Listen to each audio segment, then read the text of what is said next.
We are going to be recording the closing simply because Ms. Tompkinson is not here, and hopefully one day she can see this. Let me begin by telling you a story of a young girl who was born in rural Mississippi. When she was 5, her parents separated. She ended up going to live with her father. It's a very traumatic childhood. When she was 9, she was raped by her uncle. When she was 14, she gave birth to a child who died. What happened to that girl? That person that lived such a traumatic life?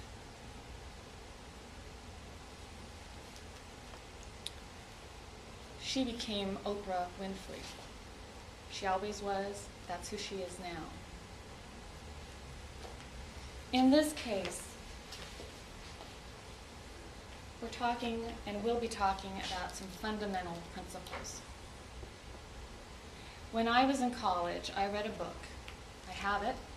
I keep some books of my life. I've kept not a huge amount. I've always kept this book in my office. And it's called Blaming the Victim. And Blaming the Victim says that Oprah Winfrey should never have left rural Mississippi.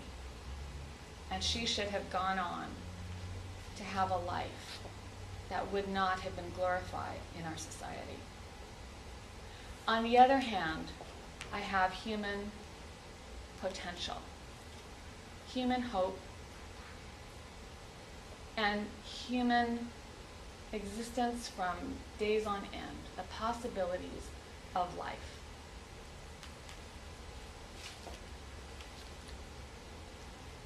The case that we have here today, I forgot my flipper. Normally I have my little clicker, I'm sorry. Darn.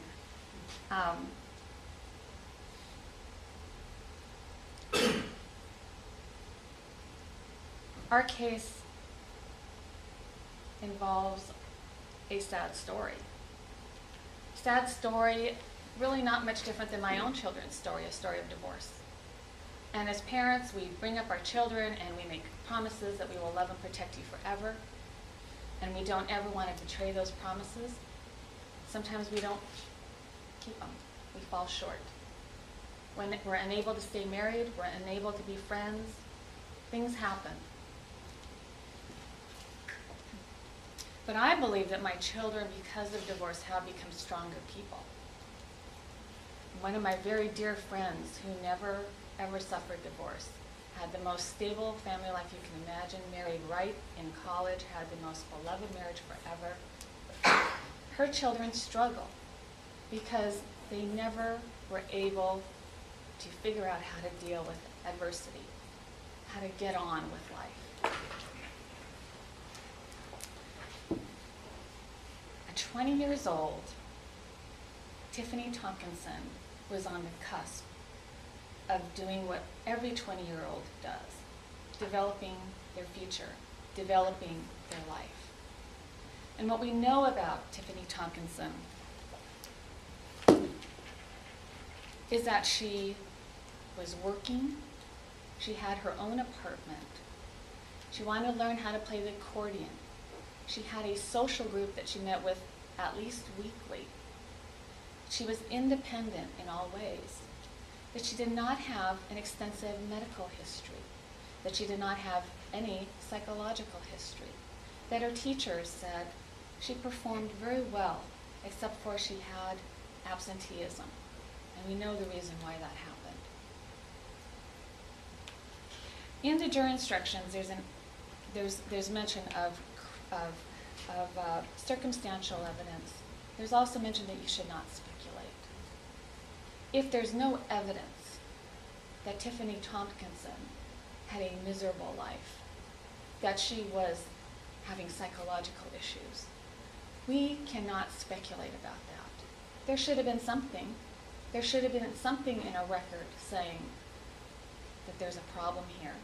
A doctor would have noticed it. Somebody would have noticed something. There's nothing. At 20 years old, she's driving home after hearing the accordion lesson, or the teacher do his accordion show at Romeo's. And we have heard about the collision. And you probably are wondering, why were those boxes filled out in the jury instruction at verdict form? Why? Well, we told you that in civil cases, the burden is more probable than not. I'll talk to you about that in a minute. And in criminal cases, it's beyond a reasonable doubt. But there's some times when, after hearing all the evidence, that the law says there is no doubt. A jury need not decide this issue. There's zero doubt. It's beyond reasonable doubt. And that's what happened in this case. After hearing all the evidence, it was found as a matter of law that there cannot be any doubt that the accidents happened because of the defendants. As Tiffany Tompkinson was laying at the scene, she doesn't remember Ms. Mattson talking to her, but let's assume Ms. Mattson talked to her. She remembers that she was looking with her friend, just very scared and watching her at that point.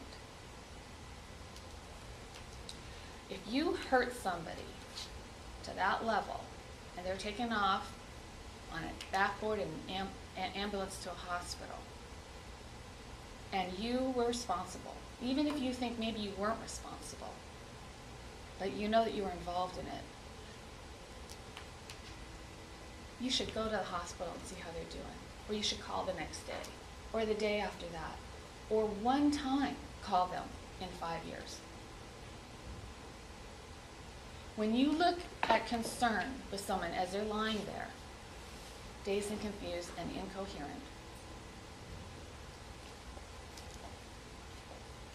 they have the expectation that you're going to show care and compassion for them, and that if you hurt them, you're going to make things right for them. That's what our society says. If you hurt someone, you should make things right for them. Help them out.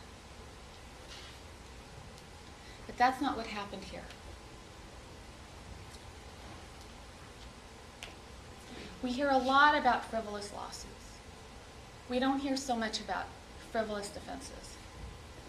You turn directly in front of someone, there's 2 eyewitnesses, and you say, I am not one iota responsible.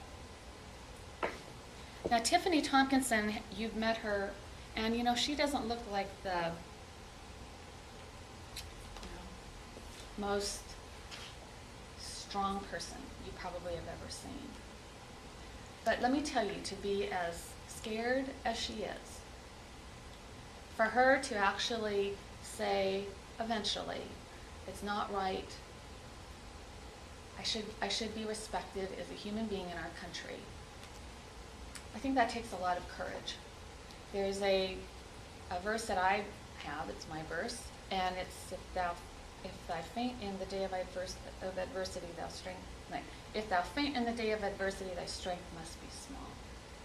And she didn't faint. Even though she has been scared, she filed a lawsuit. And she filed a lawsuit knowing that people don't like people that file lawsuits in general. In our society, that's not behavior that people like, because then you get lumped into the frivolous lawsuit kind of people. She filed a lawsuit.